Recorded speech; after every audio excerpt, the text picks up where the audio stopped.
Hello friends, welcome back to my channel. तो आज की इस वीडियो में हम सीखेंगे 4 टक्स बेल्ट ब्लाउज़ की कटिंग।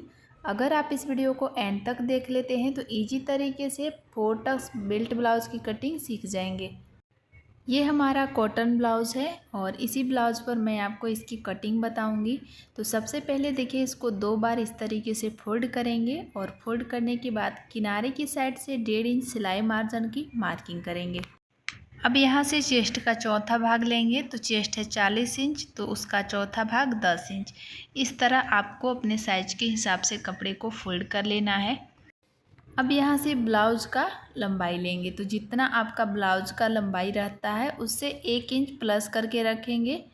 हाफ इंच नीचे की साइड से तुरपाई पट्टी जॉइंट होगा और हाफ इंच शोल्डर जॉइंट होगा। ब्लाउज़ का रेडी लेंथ है 15 इंच। 1 इंच सिलाई मार्जिन, 16 इंच पर निशान लगाएंगे और इस लाइन को यहाँ पर देखिए इस तरह सीधा करेंगे। इसके बाद अब यहाँ पर गले की मार्किंग करेंगे। तो गला का लंबाई रहेगा 11 इंच। तो 9 से लेके 12 इंच तक का गला आपका रहता है। तो शोल्डर मार्किंग करेंगे 6.25 इंच, यानी कि 6 इंच से 2 पॉइंट कम। और इसके बाद अब यहाँ पर आर्महोल की मार्किंग करेंगे। तो आर्महोल यहाँ से लेंगे 6.25 इंच, यानी कि 7 इंच से 2 पॉइंट कम। अब यहाँ से भी 6.25 इंच मिला लेंगे।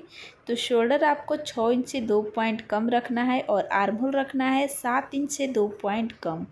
अब इस प्रकार यहाँ पर एक बॉक्स बनाएंगे और बॉक्स बनाने के बाद यहाँ पर गले की चौड़ाई की मार्किंग करेंगे। तो गले का चौड़ाई रखेंगे 2.5 इंच। ऊपर से 2.5 इंच लिए हैं तो नीचे से लेंगे 3 इंच, क्योंकि यहाँ पर मुझे ब्रॉड गला चाहिए। अगर आपको ब्रॉड गला नहीं चाहिए तो ऊपर से 2.5 इंच लिए हैं तो नीचे से भी आप 2.5 इंच रख सकते हैं गले की चौड़ाई। इसके बाद देखिए यहाँ पर इस तरह तिरछा करके मिला देंगे और मिलाने के बाद यहाँ पर देखिए आर्महोल की साइड से 1 इंच पर आर्महोल की गोलाई देंगे। आर्महोल की साइड से देखिए हल्का सा यहाँ पर तिरछा इस तरह मार्किंग करेंगे। इसके बाद चेस्ट की मार्किंग करेंगे। तो चेस्ट साइज है 40 इंच, उसका चौथा भाग लेंगे 10 इंच। 1.5 इंच यहाँ से एक्स्ट्रा रहेगा सिलाई मार्जिन। और अब यहाँ पर कमर का मेजरमेंट लेंगे। तो कमर है 36 इंच, उसका चौथा भाग 9 इंच और 1 इंच यहाँ पर डॉट पॉइंट की सिलाई के लिए। तो 10 इंच पर निशान लगाएंगे और 1.5 इंच एक्स्ट्रा रहेगा सिलाई मार्जिन। अब इन दोनों लाइन को सीधा करेंगे। अब यहाँ पर गले का शेप देंगे। तो जिस भी टाइप का आपको गला पसंद हो आप अपने हिसाब से यहाँ पर शेप दे सकते हैं। पर जैसे कि मुझे यहाँ पर डीप नेक चाहिए तो यहाँ पर मैं गोल गले का शेप दूंगी इस तरह। इसके बाद देखिए यहाँ पर फिटिंग वाला लाइन से इंची टेप को रखते हुए इसका सेंटर निकालेंगे। जहाँ पर सेंटर आएगा वहाँ से मार्किंग कर लेंगे। दोनों साइड से हाफ इंच की मार्किंग करेंगे और यहाँ से देखिए 4.5 इंच पर तिरछा करके इस तरह मिला देंगे। तो ये हो गया डॉट पॉइंट की मार्किंग। अब इसी मार्किंग के ऊपर हम इसकी कटिंग करेंगे। तो अगर आप इस तरीके से ब्लाउज़ की कटिंग करेंगे, शोल्डर और आर्महोल लेंगे, तो हैवी साइज़ में भी आपका शोल्डर नीचे की साइड से नहीं गिरेगा। तो देखिए बैक पार्ट का कटिंग हो चुका है और इसके बाद अब हम फ्रंट पार्ट की कटिंग करेंगे। तो फ्रंट पार्ट की कटिंग करने के लिए 2 से 2.5 इंच कपड़े को एक्स्ट्रा फोल्ड कर लेना है, जैसे कि वीडियो में आप देख पा रहे हैं। तो यहाँ पर देखिए बैक पल्ले में 16 इंच मैंने इसकी कटिंग की थी, पर फ्रंट पार्ट में आपको 17 इंच रखना है, यानी कि जितना आपका लंबाई रहता है उससे आपको 2 इंच फ्रंट पार्ट में प्लस करके रखना है। इसके बाद यहाँ पर हाफ इंच मार्किंग कर लेंगे हुक और आई पट्टी के लिए। इसके बाद से आपको यहाँ पर शोल्डर की मार्किंग कर लेना है। जितना आप बैक पार्ट में शोल्डर रखते हैं उतना ही आपको फ्रंट पार्ट में भी रखना है। तो बैक पार्ट को देखिए इसके ऊपर बराबर से करते हुए इसको मिला करके सेट करके रख लेंगे और यहाँ पर हमें सारी चीज़ें मिल जाएगी, कितना हमें शोल्डर रखना है और कितना आर्महोल रखना है। तो जितना आप बैक पल्ले में रखते हैं बैक पार्ट को उठाते हुए देखिए इसके ऊपर से रख करके सेट करेंगे। और सेट करने के बाद जितना आप गले की चौड़ाई रखे हैं बिल्कुल उतना ही रखना है और आर्महोल के साइड से भी शोल्डर आपका सेम रहेगा और आर्म होल हम फ्रंट साइड में दूसरा ड्राफ्टिंग करेंगे। उसके लिए यहाँ पर देखिए हम डॉट डॉट की निशान बनाएंगे इस तरीके से। और अब आर्म होल की साइड से 1.25 इंच पर मार्किंग करेंगे, यानी कि 1 इंच से 2 पॉइंट कम, और कमर की साइड से 1 इंच एक्स्ट्रा रखेंगे बैक पर पार्ट से। इस तरह आपको यहाँ पर चेंजिंग कर लेना है। और चेंजिंग करने के बाद जो लंबाई है, तो लंबाई में यहाँ पर आप देख सकते हैं कि 1 इंच मैंने एक्स्ट्रा रखी हुई है। और उसके बाद अब बैक पल्ले को हम अलग कर लेंगे। अब बैक पार्ट को साइड में कर लेंगे और उसके बाद देखिए यहाँ पर गले की मार्किंग करेंगे। तो गला का लंबाई रखेंगे 6 इंच 2 पॉइंट, और यहाँ से इसकी चौड़ाई रखेंगे 3.25 इंच। यहाँ पर सिर्फ 2 पॉइंट एक्स्ट्रा रखना है, यानी कि अगर 2.25 इंच का गला है तो 2.5 इंच लीजिए, 2.5 इंच का है तो 3.25 इंच लीजिए। और उसके बाद देखिए आर्म होल की साइड से ना 1/2 इंच आपको इस तरीके से डाउन करेंगे, जिससे कि आर्म होल की साइड से क्रीज नहीं आएगा। आर्म होल की गोलाई देने के बाद अब यहाँ पर गले की गोलाई देंगे, देखिए इस तरह। और गले की गोलाई देने के बाद से यहाँ पर हम चेस्ट की मार्किंग करेंगे।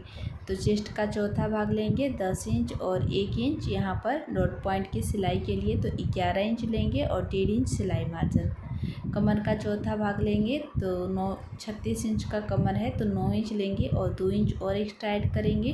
तो यहाँ देखिए 11 इंच पर निशान लगाएंगे, क्योंकि यहाँ पर हमारा 2 इंच का प्लेट लगेगा। अब शोल्डर की साइड से इंच टेप को रखते हुए शोल्डर टू अपेक्स पॉइंट का निशान लगाएंगे 10.5 इंच पर। और यहाँ से इंची टेप को रखते हुए देखिए 4 इंच पर निशान लगाएंगे। तो ये हो गया हमारा बीच का सेंटर। अब इसी सेंटर से आपको यहाँ पर मार्किंग कर लेना है। तो यहाँ से देखिए 2 इंच की दूरी रखेंगे। तो सेंटर से 2 इंच की दूरी पर मार्किंग कर दिए हैं, और इस लाइन को यहाँ पर देखिए सीधा करेंगे। सीधा करने के बाद अब यहाँ से भी आपको 2 इंच की दूरी रखना है इस तरह।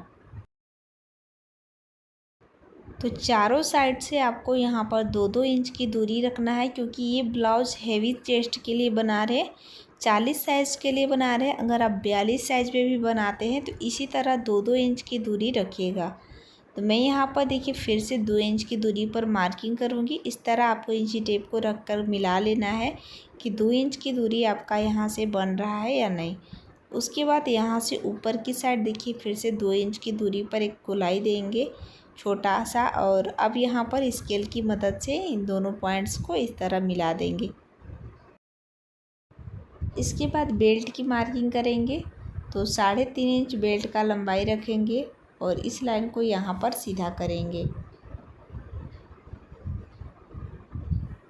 सीधा करने के बाद जहाँ पर मैंने लाइन की मार्किंग की है वहीं से 1 इंच 2 पॉइंट कम, आप 1 इंच भी रख सकते हैं, पर मैं यहाँ पर 1.25 इंच रखी हूँ। और यहाँ पर देखिए इस तरह सेंटर से मिलाते हुए इसको गोलाई देंगे इस प्रकार से। गोलाई देने के बाद यहाँ पर देखिए 1 इंच इधर से लेंगे और 1 इंच इधर से लेंगे। 2 इंच का यहाँ पर हमारा प्लेट बनेगा, और यहाँ पर देखिए तिरछा करके इसको मिला देंगे। मिलाने के बाद जो ऊपर वाला मार्किंग है वहाँ से 2-2 पॉइंट दोनों साइड से ले लेंगे, और यहाँ देखिए 1/2 इंच का हमारा प्लेट्स लगेगा। साइड से भी यहाँ पर आपको 1/2 इंच की मार्किंग कर लेना है। जितना मैं मार्किंग कर रही हूँ उतना ही पर यहाँ भी सिलाई को लगाना है। इधर से 2 पॉइंट लेंगे और 2 पॉइंट साइड से लेंगे। तो तीनों साइड से 1/2 इंच का हमारा प्लेट लगेगा, सिर्फ एक साइड से 2 इंच का प्लेट डलेगा। तो अब यहाँ पर देखिए इस लाइन को भी तिरछा करके मिला देते हैं, और मिलाने के बाद आर्म होल की साइड से थोड़ा सा ऊपर इस तरह ड्राफ्टिंग करेंगे। तो सिलाई लगाने के बाद आर्म होल जो घुसता है वो आपका नहीं घुसेगा। फ्रंट साइड का मार्किंग कंप्लीट हो चुका है, और इसी मार्किंग के ऊपर हम इसकी कटिंग करेंगे। तो जिस तरीके से मैंने आपको कटिंग करने के लिए बताई है, अगर आप उस तरीके से ब्लाउज़ की कटिंग करेंगे तो ब्लाउज़ आपका एकदम परफेक्ट बनेगा, कहीं से भी आपका शोल्डर नहीं गिरेगा। तो अगर आपको हमारे वीडियो से कोई भी हेल्प मिलती है तो वीडियो को लाइक करके चैनल को ज़रूर सब्सक्राइब करें फ्रेंड्स। आपके एक लाइक और सब्सक्राइब से हमें इस तरह का वीडियो बनाने में बहुत अधिक हिम्मत मिलती है, तो अपना सपोर्ट ज़रूर कीजिए। और उसके बाद यहाँ पर देखिए जो हमारा बेल्ट है उसको भी कटिंग करके अलग करेंगे। यहाँ पर हमारा जॉइंट है उसको भी जॉइंट को कट करेंगे और बेल्ट की साइड से देखिए जहाँ पर हमारा मार्किंग है कटिंग करके अलग करेंगे, क्योंकि यहाँ पर हमारा 2 इंच का प्लेट बनेगा तो 2 इंच बेल्ट हमारा एक्स्ट्रा हो जाएगा इसलिए। अब आप ब्लाउज़ सिल करके ट्राई कीजिए।